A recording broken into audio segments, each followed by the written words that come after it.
Hello again everyone, this is Malik and in this video we're going to cover adding transitions to clips, color correction using adjustment layers, animating clips with keyframes, and adding and using audio with Adobe Premiere Pro. Let's first start by importing our media.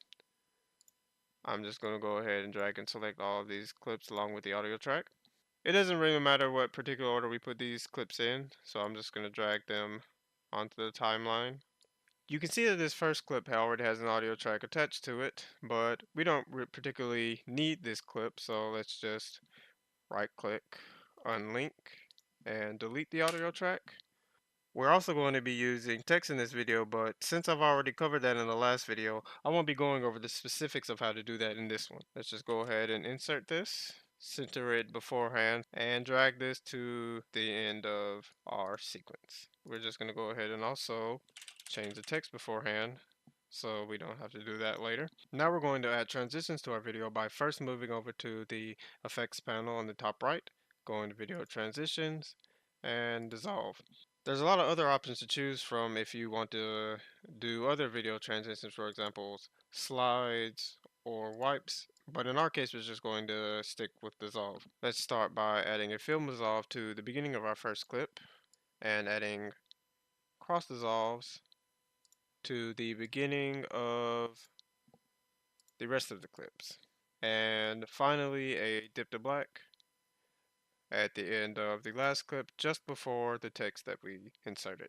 You can see that the transitions themselves have some lines going through them. We're going to fix this by shortening the beginning and the end of each clip by going to the toolbar, selecting the Ripple Edit tool or pressing B on the keyboard, and simply shortening both clips on either side. And now that the transitions have enough media to actually do their work, I'm just going to shorten each of these clips down to around 6 seconds. Next, we're going to add some color correction to make our video appear a little different. Let's first start by right-clicking on the media bin, going to New Item, and adding an adjustment layer. Dragging this onto the timeline and adjusting the duration to fit the entirety of our video.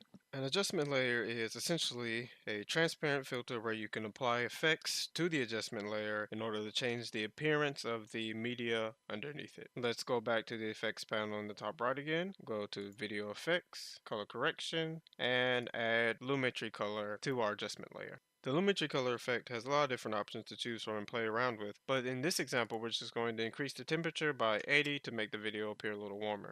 Let's now add some keyframes to the text we inserted earlier so that it doesn't just sit in the center of the screen for 6 whole seconds. With our text selected, we can go into the Effects Controls panel, go down to Transform. Let's now add some keyframes to the text we inserted earlier so that it doesn't just sit in the center of the screen for 6 whole seconds. With our text selected, we can go down to the Transform section, click the stopwatches for position and scale, which will insert a keyframe into the graphic. Let's just move these over to the beginning. Changing these values will add a new keyframe at the position of the cursor, and we're just going to move these to the end of our graphic. Playing the clip from the beginning, you can now see the zoom effect added to our text.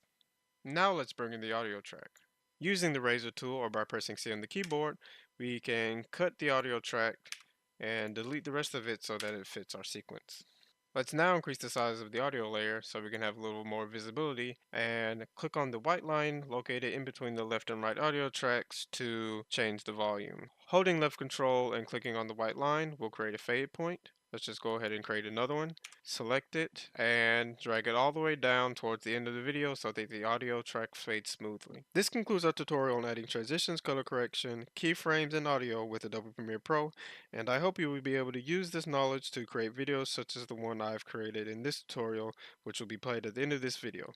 Thank you and goodbye.